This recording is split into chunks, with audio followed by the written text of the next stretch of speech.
spiritual world, even if you're the lowest servant, huh? You're going to be in bliss because everyone around you is in bliss. See? This is why my philosophy is I want to make my students strong. I want to make them powerful. I want to give them powerful knowledge. Not spoon feed little religious doctrine and make them my followers. No, that sucks. I want them to be strong. I want them to be independent. I want them to be self-realized and use their own initiative to serve God's purpose in this world. Because that's what it's all about. That's the real truth. And I don't want to cut the real truth with some religious knowledge because that's relative truth.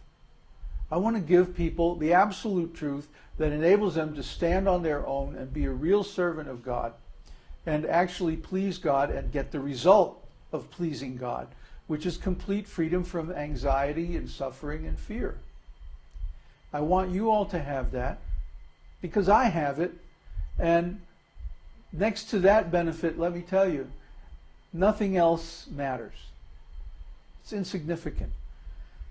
If somebody would come and say, look, I'll give you $10 million if you'll just stop this preaching work and, go be a playboy or something like that, I'd have to say no. No, I'm not going to stop this preaching work for anything. Because this is who I am. This is my identity in this world. That I'm a servant of Krishna and I'm preaching his message all over the world, somehow or other by the internet. Because I want people to have this benefit too. I want people to have this same understanding, this same attitude that lets me, be able to spit on money and power and even like religious position and all that stuff. Because I could have had that stuff. I was in ISKCON. I was one of the early members. I could have become a big sannyasi or a big guru in ISKCON or like that. And then I was in the computer business right when the PCs took off. I was right in the middle of it. I was at working for the people who made the operating system software for the first PCs. So, I could have been really central to it. But it was distasteful to me. It was distasteful because business is all based on exploitation. Who can rip who off and who can trick this other guy, our competitors. And it's just horrible. It's not beautiful. I want my life to be beautiful. So I want to be in relationship with God. And Vedanta teaches us how to be in relationship with God. Actually, all the things we're doing in devotional service, in bhakti, are based on Vedanta. Why is it then we never hear the Western devotees talking about Vedanta? They don't talk about it. They don't explain it. They don't write about it. They don't teach about it. Could it be because they don't know it? But without Vedanta, we wouldn't have the process of devotional service because the Vedanta Sutra, the story is, was written by Vyasadeva after he saw his spiritual master Narada Muni. He was feeling depressed. And so Narada came and he said, well, of course you're depressed, Vyas. You've been writing all these Vedas about fruitive activities. Do this ritual and you'll get a son. Do that ritual and you'll get wealth. Do this other ritual, you go to the heavenly planets for 1,000,000 years. And that's all nice and everything, it's helpful to people, but it's not the highest benefit. It's not the highest welfare that you could give them. So you should write about that. You should write about the highest. Describe the pastimes of the Lord, because those pastimes are what gives people liberation from this material world. And that's what we want. That's what we want to give them. We want to give them the highest benefit possible in this material world. So Vyasadeva sat in meditation, and he meditated on all these topics in relation to Krishna. And he was writing notes while he was meditating. Huh? You know, like you go to a class in school and you write these little notes, and nobody else would know what they mean except you, right? Because you write them in your own little shorthand language. So similarly, the Vedanta Sutras are Vyasadev's notes that he took during meditation while he was preparing to write Srimad Bhagavatam. Srimad Bhagavatam is the esoteric teaching of the Vedas. So the Vedanta Sutras are like the essence or the cliff notes for the esoteric teaching. And if you understand Vedanta, then you understand the import or the purport of Srimad Bhagavatam without having to read the whole thing. The only problem is Vedanta Sutra is very, very difficult. Huh? It's over? Yeah. I thought we had 5 minutes.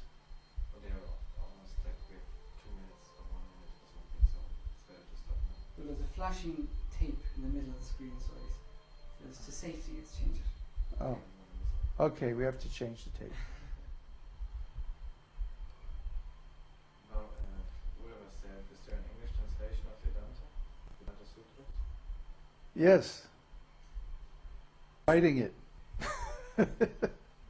Now, the sutras were translated, well, actually as far back as about 1850, 1890, something like that.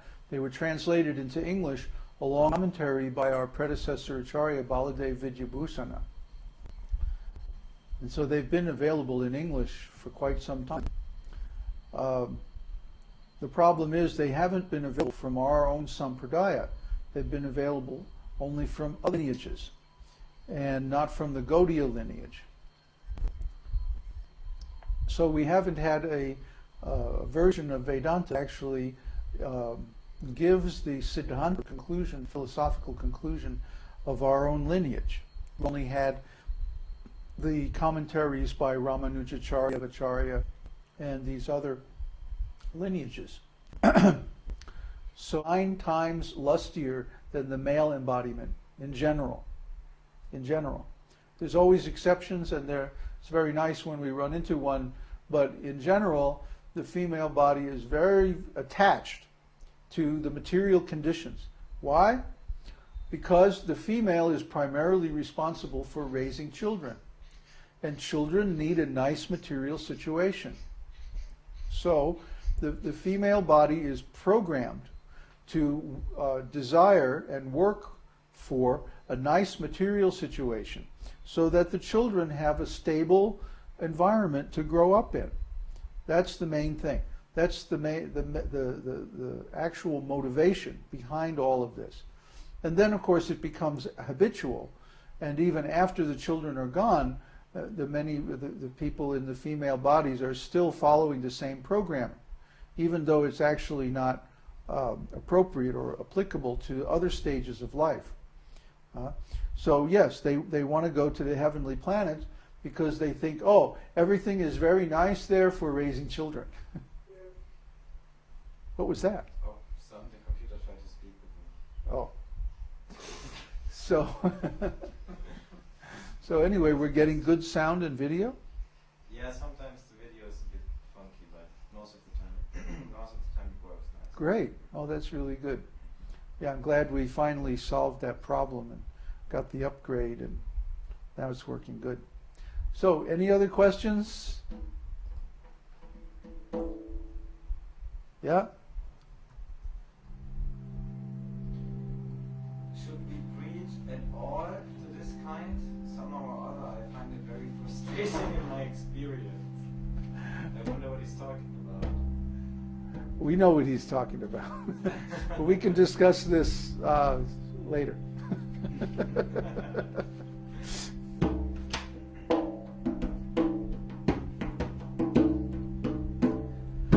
Namaste Narasimhaya. Namaste Narasimhaya. Prahlada Dayine.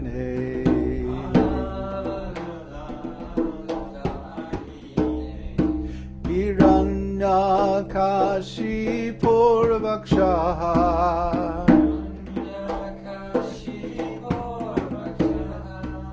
Shila Tankala Kalaye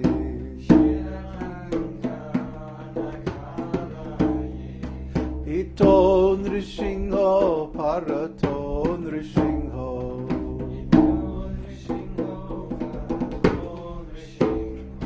Jato Jato Damitato Nrishingho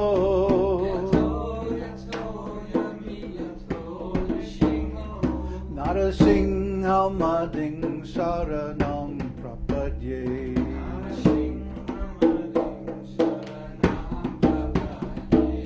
Tavakara Kama